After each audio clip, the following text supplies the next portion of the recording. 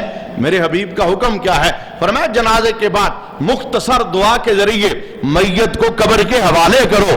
یا رسول اللہ وجہ کیا ہے؟ فرمایا وجہ یہ ہے، اگر یہ جنتی ہے تو تم اس کی جنت میں رکاوٹ کیوں بن رہے ہو؟ جلدی کرو، اسے یہ جو دنیا گزار کے گیا ہے کامیاب تھا، اس نے قدم سوچ سوچ کے اٹھایا تھا، رب رسول کی مان کے اس نے زندگی بسر کی ہے، اب تم رکاوٹ کیوں بنتے ہو؟ کیوں روک کے رکھتے ہو؟ کیوں پوری ایک رات دن کے لیے میت کو گھر کے اندر رکھ دیتے ہو کہ فلاں آ رہا ہے؟ جناب کیمرے کا دور ہے، موبائل کا دور ہے، ویڈیو بنا لو، لائیو اسے دکھا دو، اگر اس نے زیارت کرنی ہے، اگر اس نے دیکھنا ہے، یہ تو قسمت کی بات ہے۔ این شریعت کے اندر کبھی بھی ایسا نہیں ہوا، کبھی بھی ایسا نہیں ہوا کہ مکے کے اندر فوتگی ہو گئی اور مدینے کے اندر رشتہ دار موجود ہیں، وہ وہاں سے چلے، مہینے بعد پہنچے، پھر جا کے مکے میں جنازہ ہو۔ میرے حبیب کی سیرت اور سنت تو یہ ہے، جدھر کوئی فوت ہوتا تھا سونے نبی ادھر اسے دفن فرما دیا کرتے تھے۔ ہاں حضور کے پیارے چچا امیر حمزہ احد کی سرزمین کے اوپر، کیا وہاں پر ان کا جسد اطہر نہیں ہے؟ اور میں اس سے بڑھ کر کہوں کہ مدینے کے مالک، مدینے کی گلیوں میں کھیلنے والے، مدینے کی گلیوں میں پروان چڑھنے والے، رسول اللہ کی آنکھوں کے تارے کربلا میں شہید ہوئے ہیں، ادھر ہی ان کا مزار بنا ہوا ہے۔ یعنی یہ تو اونچے لوگ تھے، چاہتے تو یہ واپس آ جاتے، انہیں لایا جا سکتا تھا، لیکن چونکہ شرع یہ نہیں ہے، شرع یہی ہے جو جدھر، یہاں تو ایسے ایسے نالائق لوگ پیدا ہوئے ہیں، این مدینے میں بندہ فوت ہوتا ہے، وہاں سے باندھ کے واپس پاکستان لے آتے ہیں۔ بدبختگی ہے، دین سے دوری ہے۔ بھئی اللہ اکبر، میرے حبیب تو یہ کہتے ہیں، بھئی میرے غلاموں، جس سے ہو سکتا ہے وہ آئے میرے مدینے کے اندر مرے، جس سے ہو سکتا ہے آئے میرے مدینے میں مرے۔ وجہ کیا ہے؟ مدینے میں مرنے والوں کی میں محمد خود ہی شفاعت فرماؤں گا۔ اور جناب عمر جیسا بندہ ہر نماز کے بعد دعا کیا کرتا تھا، مولا مجھے شہادت کی موت دینا، پر احد میں نہیں، بدر میں نہیں، موتا میں نہیں، کسی اور جگہ پر نہیں، شہادت دینا سونے نبی کے مدینے میں دینا۔ میں شہید ہونا چاہتا ہوں لیکن سرکار کے شہر مدینے میں شہید ہونا چاہتا ہوں۔ اور دعا کو کتنا اونچا قبولیت کا سہرا ملا۔ رب نے شہادت کی موت بھی مسجد میں عطا فرمائی، اور رب نے جگہ بھی آمنہ کے لال کے دامن میں عطا فرمائی۔ میں نے یہ لگے ہاتھوں ایک جملہ بول دیا، میں نے کہا یہ آخری وقت جو انسان کا ہوتا ہے، بہت کچھ اسے دکھ رہا ہوتا ہے، ہمیں نہیں نظر آتا۔ تو تیمور سے پوچھا گیا کہ ہم نے دیکھا آپ کا چہرہ سیاہ ہو گیا، پھر چہرہ نورانی ہو گیا، وجہ کیا ہے؟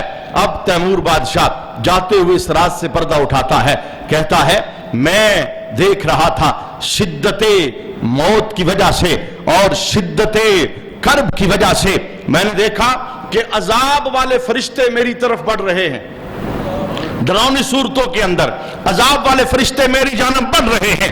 میں تھوڑی دیر کے لیے خوف زدہ ہوا، اسی خوف زدہ ہونے کی وجہ سے میرا چہرہ سیاہ ہو گیا، لیکن این اسی حالت میں جب عذاب والے فرشتے میری طرف بڑھے ہیں، میں نے کیا منظر دیکھا کہ آمنہ کے لال نے مجھے اپنا دیدار عطا فرمایا ہے۔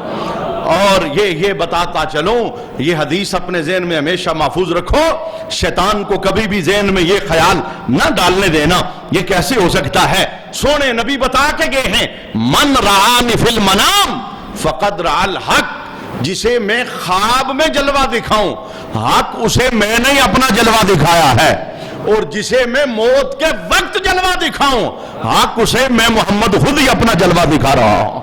اور صرف یہ بات نہیں، اللہ اکبر، کتنے صحابہ ایسے تھے حضرت علی رضی اللہ تعالی عنہ کا جب آخری وقت آیا اور اعزا اقارب پاس کھڑے ہیں، رو رہے ہیں، بیوی آپ کی ہے، بیٹی آپ کی ہے، آنکھوں سے اشک جاری ہیں، تو حضرت علی رضی اللہ تعالی عنہ نے آخری دنیا سے جاتے ہوئے جملہ کیا بولا؟ کہا اوے میرے پاس رونے والو رو نا، وہ دیکھو سونے محمد مجھے لینے کے لیے آ گئے ہیں۔ نبی کریم صلی اللہ علیہ وسلم کی جلوہ گری ہو گئی ہے، حضور تشریف لے آئے ہیں۔ اچھا تیمور بادشاہ کیا کہتا ہے؟ کہتا ہے عذاب کے فرشتے آنے لگے اور میرا چہرہ سیاہ ہو گیا، شدت کرب کی وجہ سے، درد کی وجہ سے، تکلیف کی وجہ سے خوف مجھ پر طاری ہوا، چہرہ سیاہ ہو گیا۔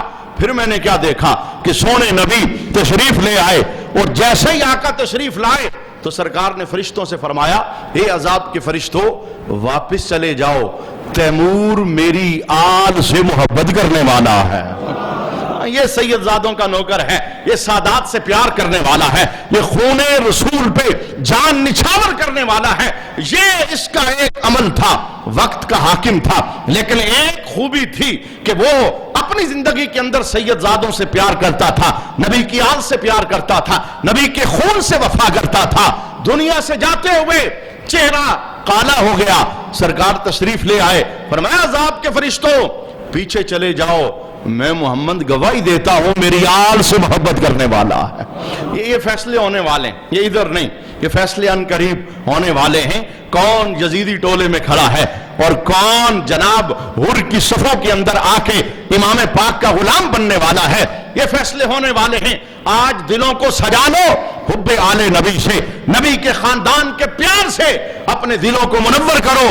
رب کی عزت کی قسم، دنیا چھوڑنے لگو گے سونے کا رب دیدار بھی عطا فرمائے گا، زبان پہ کلمے کو بھی جاری فرمائے گا۔ میں اس سے اگلا جملہ بولنا چاہتا ہوں۔ علامہ یوسف بن اسماعیل نبہانی آپ ارشاد فرماتے ہیں، کہتے ہیں کہ یہ دنیا سے چلا گیا، تیمور دنیا سے چلا گیا، مرنے کے بعد محمد بن حسن نے اسے خواب میں دیکھا اور اسے ڈبل فائدہ ہوا۔ محمد بن حسن کو خواب کے اندر اسے بھی دیکھا اور رب نے ساتھ خواب میں آمنہ کے لال کی زیارت بھی عطا فرمائی۔ کیا دیکھا کہ تیمور آقا حضور رحمت عالم صلی اللہ علیہ وآلہ وسلم کے قرب میں بیٹھا ہوا ہے، پاس بیٹھا ہوا ہے، تو میرے حبیب نے فرمایا، اے محمد بن حسن، یہ تیمور میری آل سے محبت کرنے والا ہے، مرنے کے بعد بھی پاس بٹھایا ہے اور یہی کہا ہے میری آل سے پیار کرتا ہے، میری آل سے محبت کرتا ہے۔ میں کہتا ہوں کیا ہمیں وہ بندہ اچھا نہیں لگتا جو ہمارے بیٹے سے پیار کرے، جو ہمارے بیٹے سے محبت کرے، جو اس سے لاڈ کرے؟ ہمیں وہ اچھا نہیں لگتا؟ مجھے بتاؤ، اگر مجھے اچھا لگتا ہے جو میرے بیٹے سے شفقت اور محبت کرتا ہے، تو بتاؤ نا جو سونے نبی کے بیٹوں سے محبت کرتا ہے۔ سرکار نے کب کہا کہ میرے نواسے ہیں؟ حضور یہی کہتے تھے، زمانے والوں میرے بیٹے ہیں، یہ میری بیٹی کے بیٹے ہیں۔ اور میں لگے ہاتھوں یہ جملہ بولنا چاہتا ہوں، زبانیں بے لگام ہو جاتی ہیں، لہجے ٹیڑے ہو جاتے ہیں، ماتھے پہ سلوٹیں آ جاتی ہیں، زمانے کی روش میں بہتا بہتا بندہ کبھی گستاخی کے اس سیلاب کے اندر بہ جاتا ہے۔ یاد رکھیے گا، یہ میرے اور آپ کے پاس اتھارٹی نہیں، ہمیں بالکل کبھی بھی شریعت کی اجازت نہیں تھی ہم کسی کی جنت دوزخ کا فیصلہ کریں، ہم کہیں فلاں تو نہیں جائے گا، فلاں تو بخشا نہیں جائے گا، اس کا یہ کرتوت ہے، اس کا یہ رب نے اعمال پہ نگہبان مقرر کیا ہے، ہمیں اپنے اعمال کی فکر کرنی ہے۔ کون کیا کرتا ہے یہ اس کا معاملہ اور رب کا معاملہ ہے۔ جب عام بندوں کے متعلق یہ ہے کہ ہمیں اتھارٹی نہیں کہ ہم کسی پہ انگلی اٹھائیں، تو ہمیں یہ کیسے اتھارٹی ہو سکتی ہے کہ ہم سید زادوں پہ انگلی اٹھائیں، ہم نبی کی آل کے کسی فرد پہ انگلی اٹھائیں؟ امام احمد رحان علیہ رحمت الرحمان آپ نے فتاوی رضویہ کے اندر 2 جملے بولے، میں وہ دونوں جملے آپ کے سامنے پیش کرنا چاہتا ہوں۔ پہلا جملہ آپ کا کیا ہے؟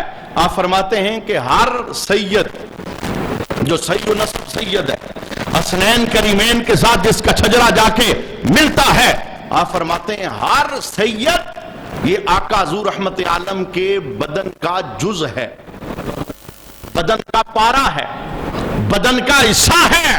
اور امام محمد رضا خان الرحمت الرحمان فرماتے ہیں رب کی عزت کی قسم، سونے نبی کے بدن کا حصہ کبھی آگ میں نہیں جا سکتا۔ ہر وہ سید جو سید النسب سید ہے، حسنین کریمین کے ساتھ جس کا شجرہ ملتا ہے، کہا خون رسول کی وجہ سے یہ نبی کریم کے جسم کا پارا ہے، جز ہے، حصہ ہے، اور سرکار کے جسم کا حصہ آگ میں نہیں جا سکتا۔ اور اگر میں اسے ایک اور جیت سے آپ کے سامنے بیان کرنا چاہوں کہ جن کی رگوں میں خون رسول دوڑتا ہے، کسی بندے کو اجازت نہیں کہ ان کے خلاف اپنی زبان کھولے، اپنی زبانوں کو اپنے قابو میں رکھیں اور اپنے فتووں کو اپنے پاس رکھیں۔ جن کی رگوں میں خون رسول دوڑ رہا ہے، رب کے دربار میں ان کا بڑا مقام اور مرتبہ ہے۔ وجہ کیا ہے؟ وجہ آمینہ کا لال عبداللہ بن عباس، اللہ اکبر، میں یہ حدیث اس سے ایک نتیجہ بتاؤں گا آپ کو۔ عبداللہ بن عباس رضی اللہ تعالی عنہما آپ روایت کرتے ہیں کہ نبی کریم صلی اللہ علیہ وآلہ وسلم نے پچھنے لگوائے۔ سنت ہے حجامہ، جسم کے کسی حصے سے خون نکالنا، یہ اس دور کے اندر میڈیکل ایک طریقہ تھا، حکیمانہ ایک انداز تھا، ماہر لوگ ایسا کرتے تھے، آج بھی کیا جاتا ہے۔ تو آقا حضور رحمت عالم صلی اللہ علیہ وآلہ وسلم نے جسم کے ایک حصے میں پچھنے لگائے۔ اب جو پچھنے لگانے والا تھا، جب خون مبارک آقا حضور رحمت عالم صلی اللہ علیہ وآلہ وسلم کے جسم سے نکلا، میں یہ جملہ دہرانا چاہتا ہوں ایمان بچانے کے لیے کہ سونے نبی کا خون خون نہیں، خون مبارک ہے۔ ذرا سارے بولیے کیا ہے؟ خون مبارک ہے۔ میرا خون ناپاک ہے، آپ کا خون ناپاک ہے، خون حلال جانور کا بھی ناپاک ہے، کسی کو اجازت نہیں، کپڑے پہ لگے تو کپڑا ناپاک، جسم پہ لگے تو جسم ناپاک، ہر ایک کی خون کی یہ بات ہے۔ لیکن وہ خون جو نبی کریم کے جسم والا خون ہے، رب نے اسے پاکی اور طہارت عطا فرمائی۔ میں اس سے بھی اگلا جملہ بولنا چاہتا ہوں۔ ام المومنین اما عائشہ صدیقہ رضی اللہ تعالی عنہا آپ فرماتی ہیں ایک بار نہیں ہوا، کئی بار ایسا ہوا، سرکار رفع حاجت کے لیے تشریف لے کے جاتے، میں پیچھے چلی جاتی، میں دیکھتی کہ حضور کے جسم پاک سے کیا نکلا ہے۔ میں کہتا ہوں کبھی سونے نبی کی عظمتوں کو اپنی ذات پہ نہ تولنا، ہم وہ ہیں تھوڑی دیر کے لیے بغیر پنکھے کے بیٹھیں تو مکھیوں کا ایک جرمٹ ہمارے اوپر آ ٹوٹتا ہے۔ اور امام سیوطی کہتے ہیں 63 سالہ زندگی میں میرے نبی کے جسم پہ ایک مرتبہ بھی مکھی نہیں بیٹھی۔ مکھی تو ناپاک جگہوں پہ بیٹھتی ہے، اور جسے رب نے طہارت عطا فرمائی ہے، اوے باقی طہارت تو باقی طہارت ہے، رب نے سونے نبی کے پسینے میں بھی خوشبوئیں رکھی ہوئی تھی، اور لوگ ترستے تھے کہ سرکار کا پسینہ مل جائے۔ آج ہم پسینے کی بدبو دور کرنے کے لیے اعلیٰ اعلیٰ درجے کے عطر استعمال کرتے ہیں، اور زمانے والے اس دور کے اندر اس بات پہ ناز کرتے تھے کہ ہمیں خوشبوؤں کا بادشاہ سونے نبی کا پسینہ میسر آ گیا۔ ہاں، ایک صحابی حضور کے دربار میں حاضر ہوئے، سونیا بیٹی کی شادی ہے، مجھے تحفہ دے دیں۔ آج سرکار موج میں تھے، تحفہ کوئی اور نہ دیا، کہاں ایک لکڑی لے آ، ایک کارورا لے آ، شیشی لے آ۔ کہتے ہیں میں لکڑی اور شیشی لے کے سرکار کے دربار میں حاضر ہوا، اور حضور کی سیرت پڑھ کے دیکھیے، سرکار کثیر العرق تھے، بہت زیادہ پسینہ میرے حبیب کو آیا کرتا تھا۔ سرکار نے کیا کیا؟ ایک جگہ پر بازو کے ایک سرے پر شیشی رکھی، لکڑی کے ساتھ پسینہ مبارک وہ اس لکڑی کے ذریعے اس شیشی میں داخل کیا، اور داخل کر کے وہ شیشی سے آبی کو پکڑا دی، کہا جا تیری بیٹی کو مجھ محمد کی طرف سے شادی کا تحفہ ہے۔ کتنے بڑے محب لوگ تھے، کتنے بڑے عاشق لوگ تھے، ایک مرتبہ بھی رک کے نہیں کہتا بندہ حضور تحفہ لینے آیا تھا، آپ تو پسینہ دے رہے۔ انہیں پتا تھا یہ خالی پسینہ نہیں ہے، یہ تو جنت کا نگینہ ہے۔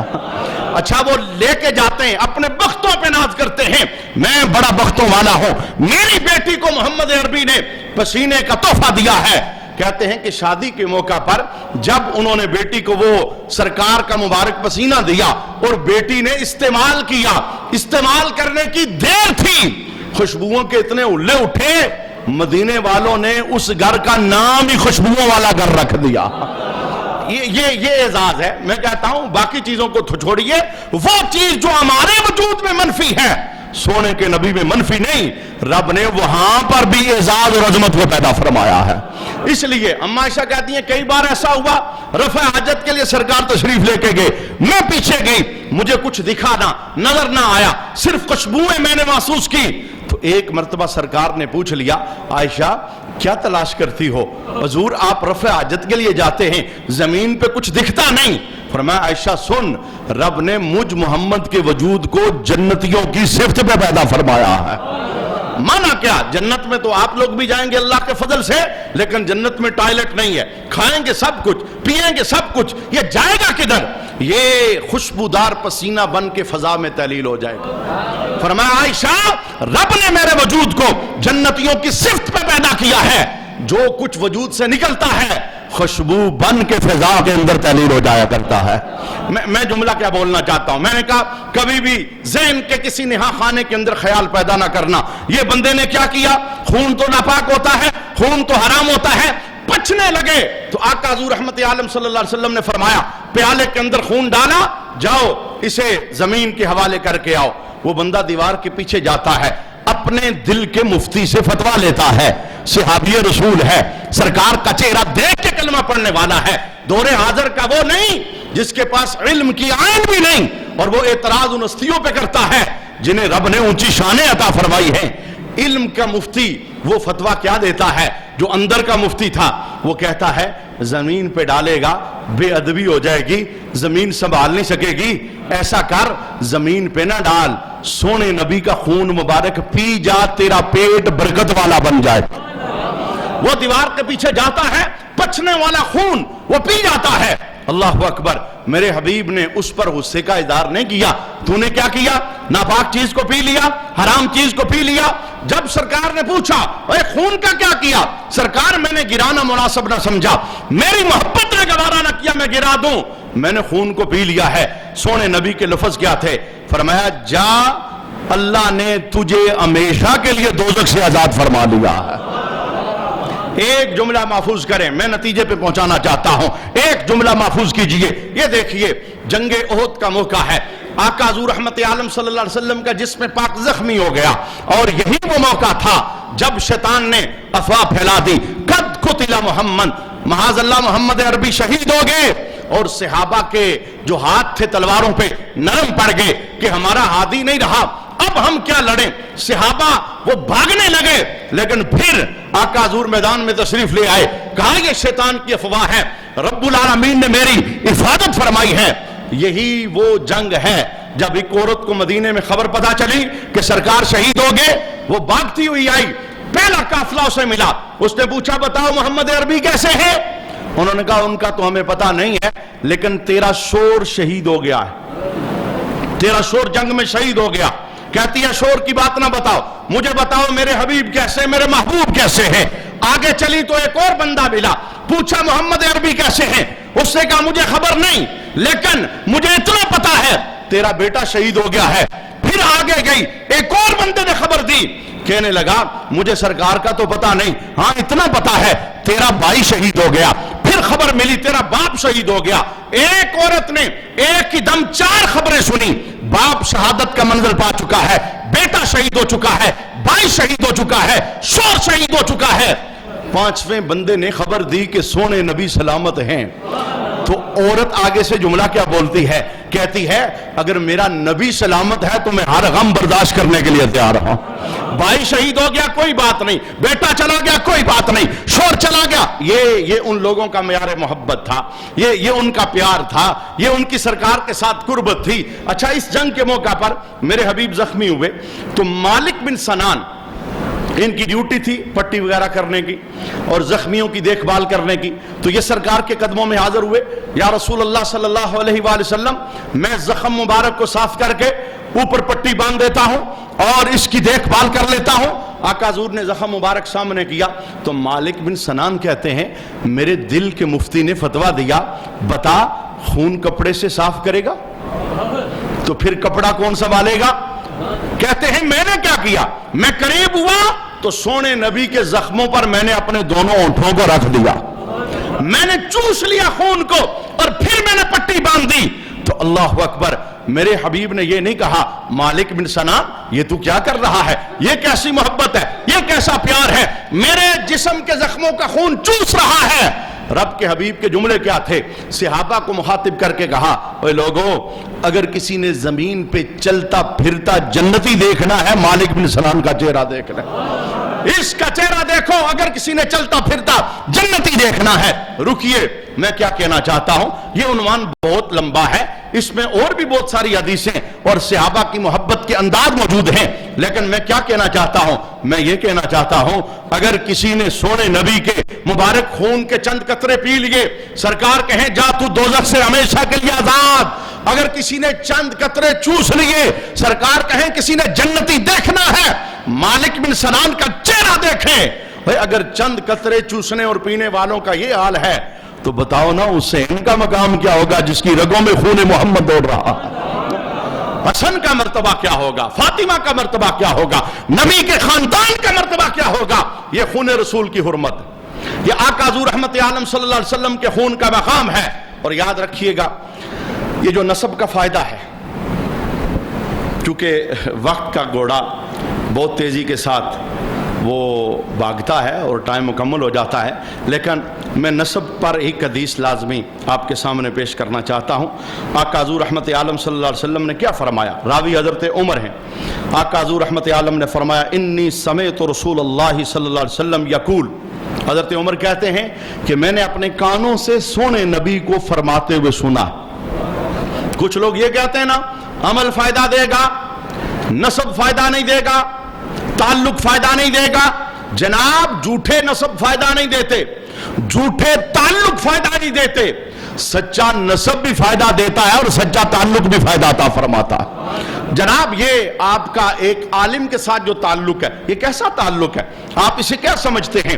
کسی عالم کی صحبت میں بیٹھ کے آپ جو دین سیکھتے ہیں, مذہب سیکھتے ہیں, آؤ میں بتاؤں, اگر یہ مصلی کا تعلق آپ کو فائدہ دے گا, یہ مسجد کا تعلق آپ کو فائدہ دے گا, تو آپ کو آپ کے نبی کا تعلق کتنا فائدہ عطا فرمائے گا, نبی کی آل کا تعلق کتنا فائدہ عطا فرمائے گا. یہ دیکھیے بزم عشر کے اندر ایک عالم عابد اکٹھے ہی رب کے دربار میں پیش ہوں گے جنت جانے کے لیے.